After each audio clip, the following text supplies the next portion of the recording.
In this segment of the Word tutorial, we're going to learn about Smart Lookup. Smart Lookup is part of references in a document, so we click on References, and it enables us to research a concept or something within Microsoft Word.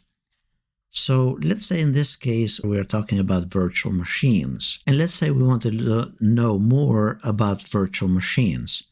In this case, we can simply click here on Smart Lookup and then type virtual machines. It's going to go to the web and find information regarding virtual machines. So you're basically performing the research directly from Microsoft Word as you're putting together the document. If you wanted to insert the link to it, you can click here on the three dots on the top right of that particular resource and then click on Insert Link.